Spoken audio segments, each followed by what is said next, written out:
कुटुंबकम, वासुदेवो कुटुंबकम, इसका मतलब है वन अर्थ, वन फैमिली और वन फ्यूचर। तो ये जो सोच है इंडिया का, जो ये संस्कृति है, ये G20 के माध्यम से उनका जो ये मैसेज है वो देना चाहते हैं। तो उसमें थीम 6 थीम है पूरा। यहाँ पर जो इंडिया में ये भारत में 2 दिसंबर 2022 से शुरू हुआ है ये, और 30 नवंबर 2023 तक ये G20 प्रेसिडेंट्स का वो चलता है। तो इसमें थीम करीब करीब 6 थीम यहाँ पर। एक है ग्रीन डेवलपमेंट, दूसरा हो गया inclusive growth, financial, sustainable development goals, technological transformation, multilateral institutions, women lead development. तो त्रिपुरा में अभी G20 का जो है, यहाँ पर जो G20S मतलब यहाँ पर साइंटिफिक जो यहाँ पर अभी समिट अभी चल रहा है अभी इनका, तो वहाँ पर किस तरह यहाँ पर रिन्यूएबल एनर्जी को, त्रिपुरा में काफ़ी सारा बैम्बो है, बायोमास है, इनको लेके किस तरह ये साइंटिफिकली हम लोग आगे बढ़ेंगे। और इसीलिए इनका और एक सब थीम भी दिए हैं, ये 1 नंबर ग्रीन डेवलपमेंट, वो है clean energy for a greener future. ये थीम को लेके अभी भी चल रहा है, लोग जितने साइंटिस्ट बाहर से आए हैं, तो इसको लेके खास करके ये जो अमृतकाल अभी चल रहा है, तो हम लोग का फ्यूचर जो ग्लोबल फ्यूचर है, इसमें अगर जो लाइफ फॉर एनवायरमेंट, जो एनवायरमेंटली कॉन्शियस प्रैक्टिस और उसका सस्टेनेबल वे ऑफ लिविंग, इसको सोचते हुए ये अभी हम लोग के यहाँ त्रिपुरा में ये जो कॉन्फ्रेंस चल रहा है यहाँ पर समिट, तो इससे एक चीज कल भी बहुत सारे साइंटिस्ट हमसे मिले हैं, 6 साइंटिस्ट। तो अभी तक आप जानते हैं, और भी एक चीज आपको इन्फॉर्मेशन मैं देना चाहता हूँ कि G20 कंट्रीज जो है, इसमें 75% ग्लोबल ट्रेड और 85% वर्ल्ड GDP है इसमें। और अभी तक त्रिपुरा में डेलीगेट्स कौन कौन आए हैं अभी तक, कौन कौन देश से? China, Argentina, Russia, US, UK, Brazil, Australia, Indonesia, Korea, Morocco, Tanzania और इथियोपिया। और इनके साथ इंडिया के अंदर भी बहुत सारे साइंटिस्ट आए हैं। तो टोटल लगभग 150 डेलीगेट अभी ये G20 और साइंस का जो है समिट में आए हैं। तो इसमें इंडिया से जो आया है, जैसे बहुत सारा ऑर्गेनाइजेशन है, Ministry of External Affairs, Department of Science and Technology, NITI Aayog, Ministry of Finance, office of the principal scientific adviser to the prime minister, and some of the NGOs and research institution dealing with clean and renewable energy. मैं बार बार पहले भी बहुत सारे जगह में आप लोगों को कहा है कि ये तो है ही ग्रीन एनर्जी और clean energy for greener future, ये तो मेन एजेंडा है हम लोग का। साथों साथ हम लोग जैसे पार्ट ऑफ द एक्सकर्शन हम लोग कुछ स्थानों को जो बाहर से आए इन लोगों को देखा है, हम लोग को विजिट भी किए हैं और भी करेंगे। जैसे अल्बर्ट एक्का पार्क, कुमारी टीला जो फाउंटेन ऑलरेडी हो चुका है वहाँ पर, और oxygen park for yoga session, Purvasha state emporium, वहाँ जाएंगे लोग, जा चुके जाएंगे। सिपाहीजला वाइल्ड लाइफ सेंचुरी, उसमें भी जाएंगे। और नीरमहल, उसमें भी हम लोग लेजर लाइट के साथ म्यूजिक का बंदोबस्त किए हैं, वो भी देखेंगे। और नीरमहल को इतना बढ़िया से हम लोग सजाया। महाराजा वीर विक्रम किशोर माणिक्य बहादुर जो लास्ट महाराजा है, उनके समय में ये नीरमहल बनाया। चारों तरफ पानी और बीच में ये राजबाड़ी। तो ये हम लोग का डिपार्टमेंट से सभी मिल के इतना बढ़िया से उसको बनाया और सजाया। तो और लास्ट है उज्जैन तो palace, cultural evening with light and sound show, ये आज होगा। तो ये दिखाने का मतलब तात्पर्य है, ये एक्सकर्शन, ये तो मेन समिट भी है और साथ में ये एक्सकर्शन का पार्ट भी रखें, ताकि त्रिपुरा के बारे में। और स्टॉल आप लोग देख चुके हैं, यहाँ पर सभी स्टॉल यहाँ पर हम लोग यहाँ पर दिखाया, और सब बेम्बू से सब स्टॉल बनाया। तो बेम्बू के ऊपर जोर हम लोग दे रहे हैं। और बेम्बू से क्या क्या नहीं हो सकता, उसका कॉम्प्रेसिव स्ट्रेंथ बेम्बू का टोटल 21 स्पीसीज है त्रिपुरा में। लेकिन ये लोग कह रहे हैं सब बेम्बो में कुछ बेम्बो है जो क्वालिटी है, जिसमें कॉम्प्रेसिव स्ट्रेंथ हो या टेंसाइल स्ट्रेंथ हो, ये उसमें ये काम करना चाहते हैं। बातों बातों में ये भी बात हुआ कि बेम्बो को बेस करके हम लोग बहुत सारे चीज कर सकते हैं। जैसे वियतनाम में कुछ साइंटिस्ट ने कहा जो वियतनाम को मॉडल आप बना सकते हो, मतलब वहां पर बेम्बो को लेके इतना फिनिशिंग प्रोडक्ट, इतना अच्छा तरह से पैकेजिंग सिस्टम, इतना अच्छा काम किए हैं। तो आप इन लोगों से भी आप बात कर सकते हो। तो मैंने बताया इस तरह अगर है तो हमारा ऑफिसर्स तो जाते ही रहते थे। इनसे हम कुछ दिन पहले सीएस साहब यहाँ हमारे साथ है, सीएस साहब को मैंने कहा कि ये पूरा इंफॉर्मेशन ये लोग जाने के बाद क्या क्या इंफॉर्मेशन इनको मिलता है, फीडबैक देना चाहिए। तो ये भी हो सकता है, ये बेम्बो हमारे यहाँ इतना रिसोर्स इतना अच्छा है, तो इसको लेके हम लोग जरूर इस दिशा में हम लोग काम करेंगे। और मैं जो बताया अभी, the purpose of this conclave is to explore innovative solution जैसे that can help tackle climate change while providing access to clean energy sources. तो आज हम लोग ऑलरेडी इसमें काम कर रहे हैं। रिन्यूएबल जो एनर्जी जैसे सोलर एनर्जी, बायोमास में हम लोग काम कर ही रहे हैं। तो ग्रीन हाइड्रोजन जो अभी इस साइंटिफिक जो कॉन्क्लेव हो रहा है उसमें ग्रीन हाइड्रोजन के ऊपर काफी ज्यादा जोर दे रहा है। तो ये बेम्बो से ये लाना चाहते हैं, उसमें शायद इलेक्ट्रोलाइसिस करके, एक तो पानी को भी सेपरेट कर सकता है इलेक्ट्रोलाइसिस करके, मिथानॉल से भी इलेक्ट्रोलाइसिस करके ये ग्रीन हाइड्रोजन जो हमारे एनर्जी के लिए रिन्यूएबल एनर्जी, उसको कैसे यहाँ पर इसको आगे बढ़ें और इसको कैसे करेंगे, ये सब पूरा चीज लेके बात करेंगे। और ये सब लेके ये पूरा नॉलेज हमारे यहाँ प्रोडक्ट से शुरू करके हर चीज, ये जो नॉलेज ये लोग गैदर किए, ये जब ये 30 नवंबर तक खत्म होगा, ये कलेक्टिव जो इंफॉर्मेशन सभी 200 जगह में पूरा इंडिया में ये इस तरह मतलब जा रहे हैं ये लोग G20 का सदस्य। तो ये लेके वहां पर एक बात होगा कहाँ क्या चीज है, और इसको लेके जो इकोनॉमिकल स्ट्रेंथनिंग जो करना चाहते मेन, और इसके ऊपर बात होगा। तो ये यही मेन मुद्दा है। तो आप जानते हैं कि हाइड्रोजन ग्रीन हाइड्रोजन पॉलिसी जो गवर्नमेंट ऑफ इंडिया 2023 में इन जनवरी एक यूनियन बजट में भी है, ये 10,000 करोड़ ऑलरेडी सैंक्शन किए हुए, ईयरमार्क किए हुए। तो इसको सामने रखते हुए हम लोग भी कर सकते हैं, उसमें उसको यूज कर सकते हैं उस फंड को।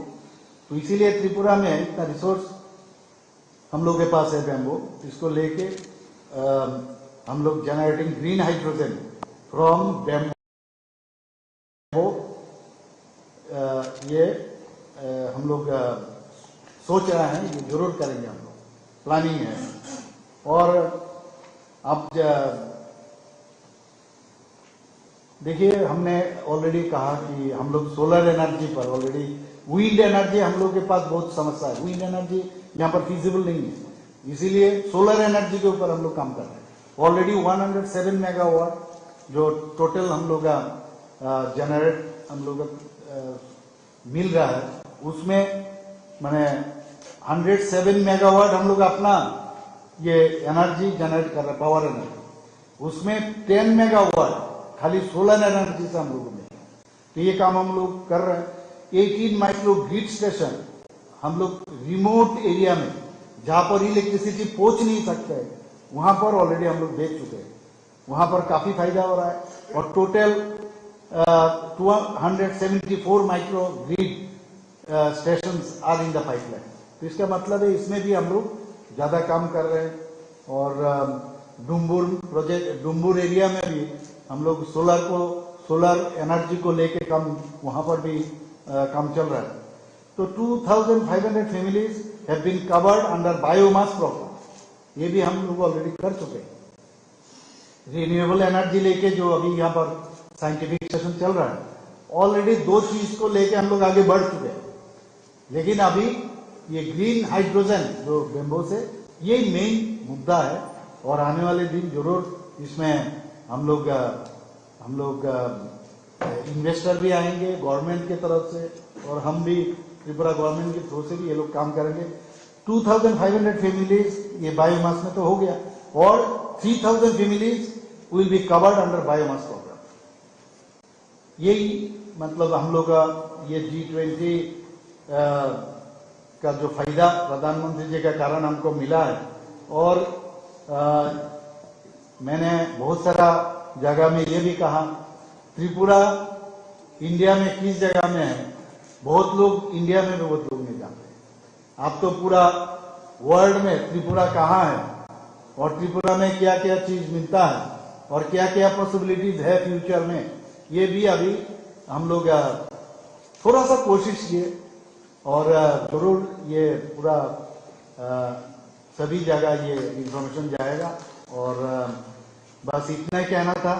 और यहाँ पर जो हमारा प्रेस मीडिया का बंधु सब यहाँ पर उपस्थित है, सबको मैं धन्यवाद देना चाहता हूँ। धन्यवाद, नमस्कार।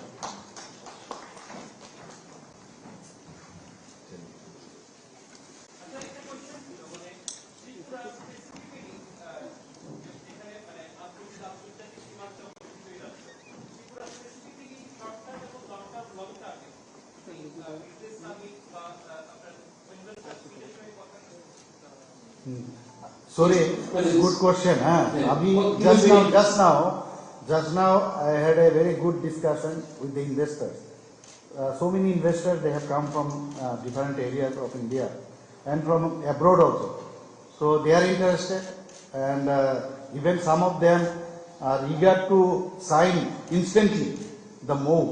So already I have a very good discussion with them, and in future I think they will invest in different areas. तो ये ऑलरेडी बात हुआ है। So what are the areas on which the investment is likely to come? We started discussion so far. जैसे ये हम लोग जैसे व्हीकल्स, इलेक्ट्रिकल व्हीकल्स एक हो गया, हॉस्पिटल और इसका एलाइड हॉस्पिटल और एलाइड जो सब्जेक्ट है, और उसमें दूसरा हो गया फूड प्रोसेसिंग में भी हम लोग उसमें ज्यादा जोर दिए हैं, और टूरिज्म में भी काफी जोर दिया है। बहुत सारा इशू बात हुआ है, और आईटी के ऊपर भी बात हुआ है, और फार्मास्यूटिकल्स, ये लोग बहुत सारे इन्वेस्टर्स यहाँ पर आए हैं, फार्मास्यूटिकल्स इंडस्ट्री यहाँ पर लगाना चाहते हैं। बेम्बू के ऊपर भी, बेम्बू इंडस्ट्री के ऊपर भी यहाँ पर ये आना चाहते हैं। टी को लेके, और उसके बाद रबर को लेके, तो उसके बाद आगर को लेके, और हम लोग अपना जो इंसेंटिव्स हम लोग देते हैं ये हमने उनके सामने रखे हैं। और फूड प्रोसेसिंग और ये सब भी हम लोग बात किए, बहुत अच्छे तरह से बात हुआ। होटल इंडस्ट्री को लेके भी बात हुआ।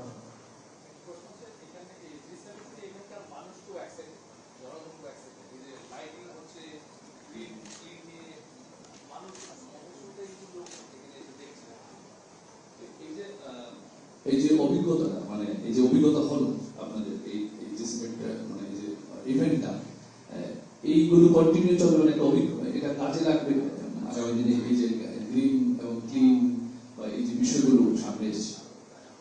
দেখুন, আমি একটা কথা বলছি, আমার একটু এমনিতে এনথুসিয়াস্টিক আমি সাংঘাতিক। তো সাস্টেনেবল হতে হবে, খালি এলাম একটা সামিট হলো এই ধরনের মানসিকতা নেই। এবং আপনি দেখেছেন একটা পার্কই হোক, অ্যালবার্ট একটা পার্কই হোক, বা কুমারী টিলায় সে ফাউন্টেনই আমরা যেটা করলাম, বা গ্রিন হাউস, বা যেটা আমাদের নীলমহল, হ্যাঁ, তো বিভিন্ন জায়গায় আমরা করলাম। বারবার আমি সিএস সাহেবের সাথে কথা বলেছি, বারবার বিভিন্ন সেক্রেটারির সাথে, মাননীয় মিনিস্টারের সাথে বলেছি, এটা সাস্টেনেবল হতে হবে। মানে করলাম ট্যুরিজমের যাতে ডেভেলপ হয়। ওখানে আপনারা দেখবেন মন্দির ঘাট থেকে আরম্ভ করে এত সুন্দরভাবে রাজঘাট, ওখানে এত সুন্দরভাবে উডেন দিয়ে যে জেটির মতো এত সুন্দর বানিয়েছে। এবং আগেও নির্মল দেখেছেন, এখনো যাবেন, উজ্জয়ন তো প্যালেস দেখেছেন, এখানে কন্টিনিউয়াস যাতে এই ফাউন্টেন চলে, এটা পার্মানেন্ট ইন নেচার হয়। এর জন্য আমাদেরও দায়িত্ব থাকবে, সবাই এখানে ত্রিপুরাবাসীরও দায়িত্ব থাকবে, এবং এর থেকে কিন্তু আর্নিংয়েরও ব্যবস্থা থাকবে, এমপ্লয়মেন্টও জেনারেট হবে। আজকে এখানে যারা ইনভেস্টার ছিল তাদের সাথে প্রথম যে বিষয়ে আমি কথা বলেছি, যে আপনারা ইনভেস্টমেন্ট কত করবেন, কি পরিমাণে এমপ্লয়মেন্ট এখানে জেনারেট হবে। কারণ এমপ্লয়মেন্ট গভর্নমেন্ট খালি চাকরি দিলে হবে না, বারবার আমরা বলি। তো সেই বিষয়ে আমরা চাইছি যে এক্সাইটেড নো ডাউট, এর জন্যই তো বলছি যে এক্সাইটেড, সেই এক্সাইটমেন্টকে আমরা স্ট্রিমলাইন করে সেটাকে সাস্টেন রাখাটা আমাদের করতে হবে। এবং যারা এখানে সাংবাদিক বন্ধুরা আছে, এই বিষয়গুলো মানুষের কাছে আপনারা যখন নিয়ে যাবেন সমস্ত জনতার কাছে, তবেই আমাদের যে ভিজন ডকুমেন্টস থেকে শুরু করে আমাদের সরকার 2.0 বা 2.0 যে সরকার, সেটা আগামী দিন আমরা আমাদের মধ্যেও সেই যে এনার্জি ডেভেলপ করবে, যাতে আমরা মানুষের জন্য কাজ করতে পারি। না, এক একজন এক এক রকম বলছে। অনেকে বলছে যে 30 করোড়, অনেকে বলছে 10 করোড়। তো এইরকম প্রজেক্ট আমরা বলছিলাম 10 করোড় তো এখানে হবে না, আপনি তাহলে উদয়পুরে লাগান, এটা সমস্ত বা ঊনকোটিতে লাগান। অনেকে বলছে যে 50 করোড়, কেউ বলছে 100 করোড়, কেউ বলছে 300 করোড়, এরকম বিভিন্ন জায়গায়। যখন যে জায়গায় সুইটেবল হবে, যে জায়গায় প্লেসমেন্ট হবে, আর তার ভায়াবিলিটিও দেখতে হবে। একজন মেডিকেল কলেজ এখানে খুলতে চায়, তো মেডিকেল কলেজ খুলতে গেলে মেডিকেল কলেজের আমি জিজ্ঞেস করলাম যে ফ্যাকাল্টি কোথা থেকে পাবে, তো বললেন আমাদের মেডিকেল কলেজ অলরেডি আছে, ওখান থেকে আমরা আনবো। তা ওনাকে আমি প্রশ্ন করলাম, আপনি ট্রান্সপোর্ট করলে হবে না, পার্মানেন্ট থাকতে হবে।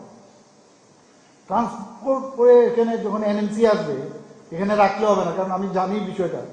তো কারণ বায়োমেট্রিক্স আছে, ডেলি ফ্যাকাল্টি আছে কিনা। এবং যেহেতু বাংলাদেশের অনেক যারা বাংলাদেশ থেকে এখানে এসেছেন, আমার সাথে দেখা করেছেন, বলছে যে আমাদের আপনাদের ত্রিপুরাতে বিশেষ করে আগরতলা হয়ে বেশিরভাগ এই বাইরে প্লেনে করে কলকাতায় যাচ্ছে ট্রিটমেন্টের জন্য। কেউ হায়দ্রাবাদ যায়, কেউ আপনার তামিলনাড়ুতে যায়, চেন্নাই। আপনাদের এখানে যদি হয় আমাদের পক্ষে অনেক সুবিধে। তো আমি বললাম আমাদের এখানে তো একটা আছে, বলে এই স্ট্যান্ডার্ডে ঢাকাতেও আছে। তো যারাই আজকে হসপিটালের যারা ইনভেস্ট করতে চাইছে তাদেরকে বলেছি, ওই বড় বড় যেসব আমাদের হসপিটাল যারা খুলেছে বিভিন্ন জায়গায়, সেই স্ট্যান্ডার্ডের আসতে হবে। আমি নাম বললাম না, এই ধরনের স্ট্যান্ডার্ডের যদি এখানে হসপিটাল খুলেন, তাহলে বাংলাদেশ থেকে এখানে লোক ট্রিটমেন্ট করে যাবে। তো এইভাবে কথাবার্তা, বেশ সুন্দর কথাবার্তা হয়েছে।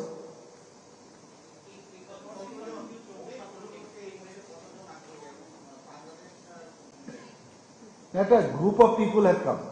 Group of people have come from Rajasthan, from other places also. They were not in the meeting, but through telephone or by in person also they had been talked to me.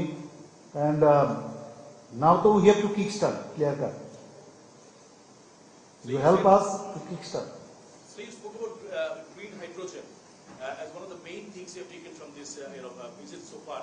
So is there a timeline, the vision of the government initiating the process. No, I told you that not only for this green hydrogen, because the first part and second part, there is wind, so is not possible, wind energy. So we have this renewable energy of that is solar, then biomass. So only left out is this hydrogen energy. So that can be done now, because they will talk in the month of 30th November. So after that only the direction will be coming, and after that only I can tell you. Niti Aayog people also were there. So I think it will be done. So I want that it should be started by the end of this year or first of the next year. We should start it. I want today, why not today? It is not possible. Infrastructure has to be developed. So it will take time. Thank you. মাননীয় মুখ্যমন্ত্রীর কাছে একটা প্রশ্ন থাকবে, এই G20 সামিটের মধ্যে যারা invest করার জন্য এসেছে উচ্চশিক্ষার ক্ষেত্রে, বিশেষ করে বেসরকারি কলেজ স্থাপনের ক্ষেত্রে কতটা আগ্রহী এবং কোন কোন ক্ষেত্রে বিশেষজ্ঞ যে সমস্ত সাবজেক্টগুলি রয়েছে তারা কতটা আগ্রহ প্রকাশ করেছে? না, অনলি মেডিকেল কলেজের জন্য আজকে ছিল এখানে। তো অন্য কোনো শিক্ষার বিষয় আইআইটি এসেছিল, আইটি ওরা এসেছিল। তো বাকি আমরা আসবে যখন মানুষ যখন শুনবে এখানে সমস্ত সুবিধা আমরা দিতে চাইছি। দুবাই গিয়ে মানুষের ইন্ডাস্ট্রি খুলে, তো দেশের লোক গিয়ে দুবাই খুলে, তো আমরা যদি তাদের সুযোগ সুবিধা দিই তো ত্রিপুরাতে কেন করবে না? আর এখানে সবার উদ্দেশ্য যারা এখানে ইনভেস্ট করবে তারা কিন্তু ভায়াবিলিটি দেখে। যেহেতু মৈত্রী সেতুর ওপেনিং খুব মানে কিছুদিনের মধ্যে হওয়ার সম্ভাবনা রয়েছে, তো সাউথ ইস্ট এশিয়ার প্রবেশদ্বার হচ্ছে এটা। তো এখান থেকে আর যাবে, এখান থেকে মানে আসবে, তো এইসব কারণেই কিন্তু ত্রিপুরার প্রতি মানুষের একটা ইনভেস্টারদের এখানে। আর সবচেয়ে বড় হচ্ছে আমাদের এয়ারপোর্ট হয়ে গেছে এখন। আগে এখানে এয়ারপোর্ট সেইভাবে ছিল না। এখানে ব্রড গেজে রেলওয়ে হয়ে গেছে, যাতায়াতের কানেক্টিভিটি বেড়ে গেছে, ন্যাশনাল হাইওয়ে হয়ে গেছে, এত সুন্দর। তো সব মিলে আগে যখন আমরা when we were very young আমরা এইগুলো ভাবতাম না ত্রিপুরাতে কি করে সম্ভব। তো যেহেতু কানেক্টিভিটি একটা বিশাল বিষয়, কানেক্টিভিটি যেহেতু বেড়ে গেছে, ওয়াটারওয়েজও আমরা চিন্তা ভাবনা করছি, আপনারা সবাই জানেন।